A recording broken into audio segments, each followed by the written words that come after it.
puis les écorces de Béria, puis les écorces de Yetzira, et enfin les écorces d'Assia. Et par-dessus viennent les vêtements et les palais de la sainteté d'Assia, puis les vêtements et les palais de la sainteté de Yetzira, et ainsi de suite jusqu'aux vêtements et aux palais d'Adam Kadmon. C'est là mon opinion. Mais il en existe une seconde explication, et c'est qu'il n'y a pas d'écorce qui entoure toute l'Atzilut, mais tout comme Rachel apparut à l'arrière de Zahir Ampin et se sépara de lui, de même l'écorce de l'Atzilut est une sorte d'homme de Belial qui se tient à l'arrière de l'homme de la sainteté de l'Atzilut. Et lorsque la sainteté de Béria s'élève dans l'Atzilut, la sainteté revêt alors la sainteté alors que l'écorce de Béria entoure l'écorce de l'Atzilut. Et il en est de même lorsqu'Yetzira et Assia s'élèvent. Il se trouve que l'écorce et la sainteté, du sommet de l'Atzilut jusqu'à l'extrémité d'Assia, sont semblables à deux hommes, l'un étant saint et se revêtant de l'Atzilut se revêtant de Béria, Béria de Yetzira, et Yetzira d'Assia, et l'autre étant un homme de Belial, dont l'Atzilut se revêt de sa Béria et ainsi de suite. Et l'écorce est un homme de Belial, qui contient une Atzilut, une Béria, une Yetzira et une Assia de l'écorce et qui se tient derrière l'homme de la sainteté contenant une Atzilut,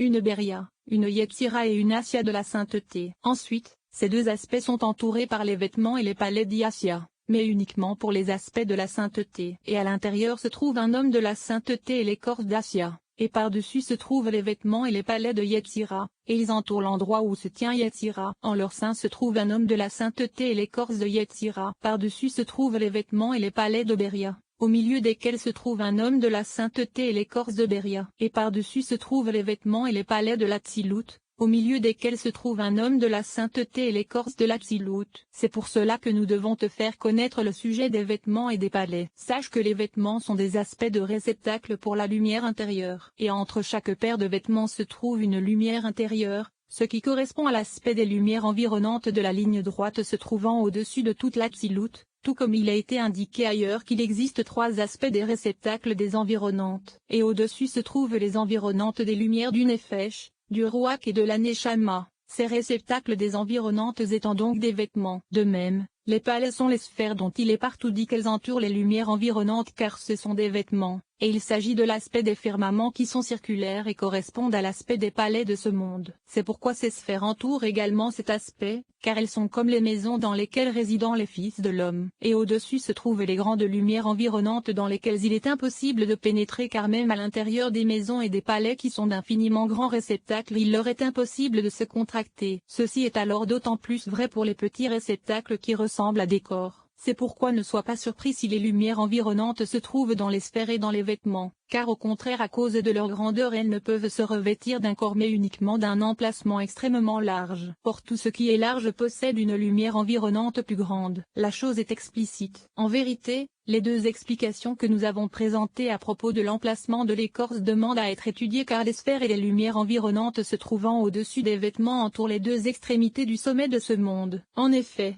les environnantes et les vêtements entourent le sommet de Béria comme nous le savons. Alors comment les écorces pourraient-elles se tenir et se revêtir avec l'Atzilut dans Béria comme cela a été indiqué à propos du verset? Ce sont là deux oiseaux mentionnés dans le Zohar sur la paracha Waïr. Il me semble que ceci peut se comprendre grâce à ce qu'il est dit ailleurs, c'est-à-dire par le fait que l'on reconnaisse que l'aspect du degré d'Abba se trouve au-dessus d'Ima. Et il en est de même pour les autres aspects que sont ceux des sphères. Ainsi, la première moitié des sphères suit l'ordre suivant, Keter au-dessus de Okma, et ainsi de suite. En vérité, l'autre moitié des sphères se trouvant au-dessous suit l'ordre inverse car la sphère de Malkout se tient au-dessus de celle de Yesod, et ainsi de suite. Ainsi, lorsque nous avons reconnu l'aspect des degrés des séphirotes les unes au-dessus des autres, nous avons expliqué qu'il existe des fenêtres en ligne droite par lesquelles Abba éclaire Ima, Ima éclaire Zahir Ampin, et ainsi de suite. Nous avons donc indiqué leurs différents degrés. Or tu connais également le sujet des ouvertures et des portes des firmaments par lesquelles les anges et les Neshamot montent et descendent. De la même façon, c'est par ces portes des cieux et des firmaments qui sont un espace central correspondant à l'aspect des ouvertures que montent et descendent aussi les écorces de monde en monde. Et il en est de même en ce qui concerne la sainteté, car sinon comment Noukba pourrait-elle s'élever et se retrouver contenue dans Zahir Ampin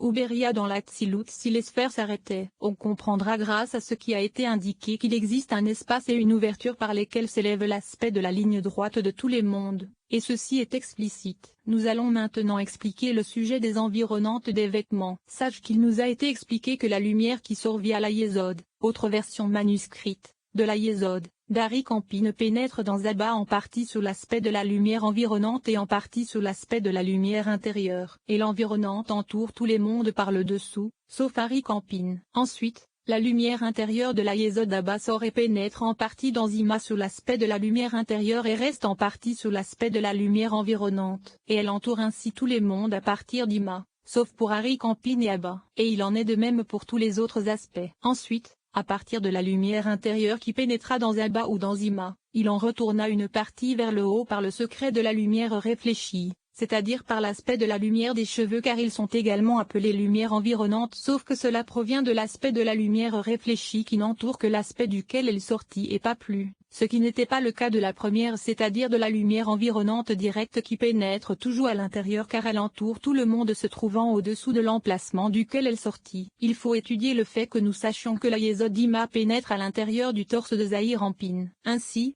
même l'environnante directe de Zahir Ampin qui sortit de la Yesod d'Ima comme cela a été indiqué avait déjà pénétré sous l'aspect d'intérieur. Cependant, cela signifie qu'avant sa pénétration la lumière environnante directe dut sortir, et ce n'est qu'ensuite que la lumière intérieure pénétra. Car avant que la lumière environnante n'entoure à l'extérieur elle dut pénétrer à l'intérieur. Et il en est ainsi de toutes les environnantes. Il se trouve que lorsque la Yesod d'Ima pénétra dans le réceptacle extérieur du Nefesh, l'environnante du Nefesh direct dut d'abord sortir, et ce n'est qu'ensuite qu'Yesod pénétra dans Zahir Ampin et que son Nefesh intérieur fut achevé. Et il en fut ensuite de même pour l'aspect du Ruach et pour l'aspect de la Neshama. Ensuite, Abba se retrouva sous l'aspect de la Heya, et en son sein la Yesod Ari Campine sous l'aspect de la Yeshida. Et il en sortit d'abord un total de 5 environnantes, puis elles pénétrèrent dans l'intériorité. Quatrième paragraphe.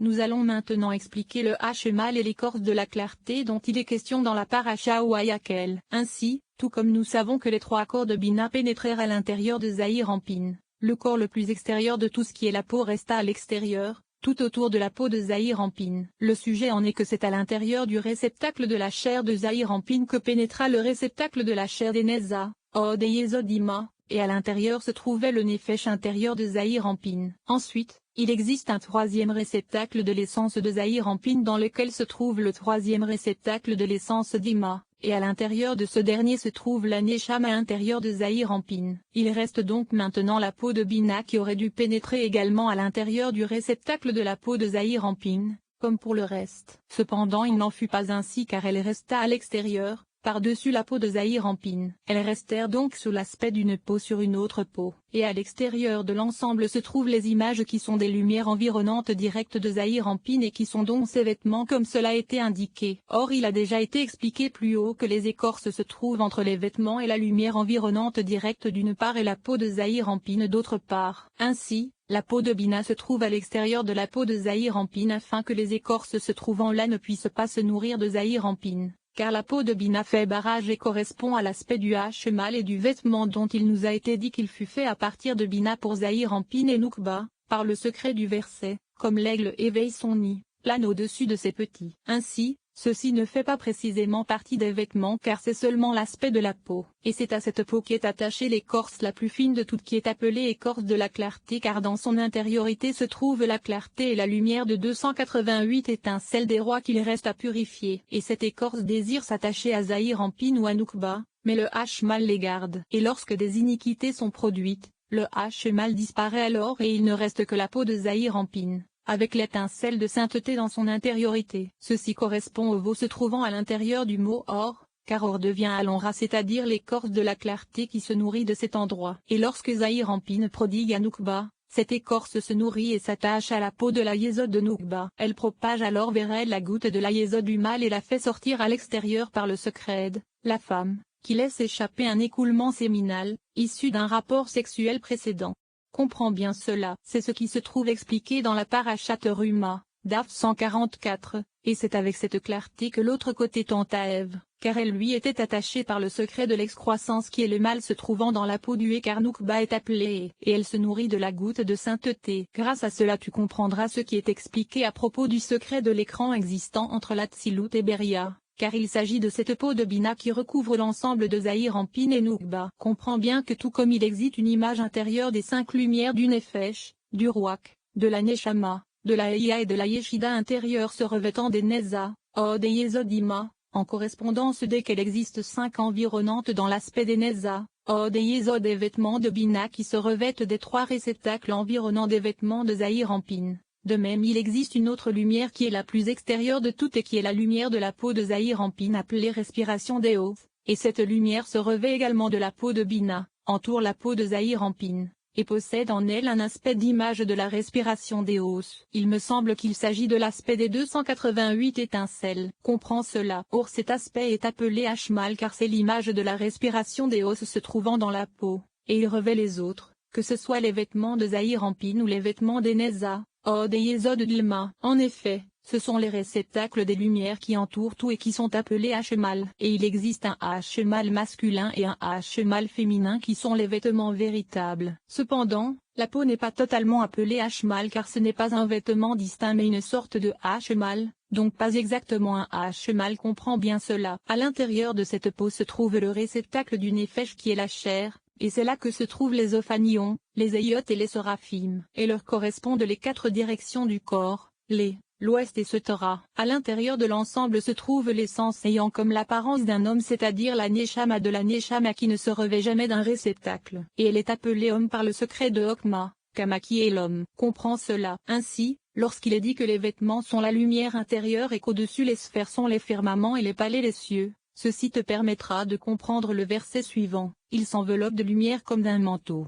car le Saint béni soit-il s'enveloppe de son talit. Car il s'agit de la lumière intérieure dont il s'enveloppe avec son talit qui correspond aux vêtements véritables les plus intérieurs. Et alors, il étend les cieux comme une tenture car c'est de la lumière des vêtements, de leur résidu, que sortit l'aspect des sphères qui correspond aux cieux qui sont plus extérieurs que les vêtements. Nous allons maintenant expliquer le sujet de ce monde, car les firmaments que nous voyons de nos yeux sont les 10 sphères se trouvant au sommet de la Malkout d'Assia, et c'est par l'intermédiaire de leur espace que se propage le corps de l'axe droit de la Malkout d'Assia, à travers le centre de l'espace se trouvant dans le jardin d'Éden terrestre, et au-dessus de ce corps se trouve la peau comme cela a été indiqué, puis au-dessus de la peau se trouvent les écorces comme cela a été indiqué, et autour se trouvent les vêtements de la Malkout d'Assia avec leur lumière environnante. Puis autour se trouvent les firmaments dont nous avons parlé. Ce sujet est celui de Jérusalem se situant au milieu des nations, et autour d'elle se trouvent les autres territoires. En effet, la Malkout d'Assia est appelée Jérusalem,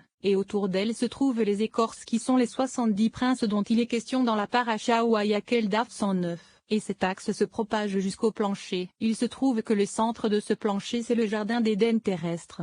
Et c'est une matière très pure et sainte autour de laquelle se trouve cette terre physique sur laquelle gouvernent les écorces. C'est en lui que se trouvent les gardiens des épaisses écorces, car il n'en existe pas de plus épaisse. Et il s'agit d'une chose infiniment épaisse car tout comme le jardin d'Éden correspond à ce qu'il existe de plus épais parmi tous les mondes et les palais supérieurs de la sainteté, de même cette terre correspond à ce qu'il existe de plus épais parmi les écorces. C'est pourquoi toute action de ce monde qui est dure, mauvaise ou méchante l'emporte sur elle. Par le secret du verset, il existe une vanité qui apparaît sur la terre. Grâce à cela tu comprendras le sujet des nombreuses appellations existant dans chaque séphira, car nous avons trouvé des appellations dans le monde végétal comme par exemple les mots argent, or, pierre précieuse, rocher, et nous avons les mots terre, fleuve, canaux, montagne, vallée, et nous avons toutes les particularités des palais appelés maisons, champs ou terrains, et en eux sont contenues toutes les sortes de minéraux, c'est-à-dire dans les 10 séphirotes des palais et dans les détails de leurs particularités, toutes s'y appliquant. De la même façon,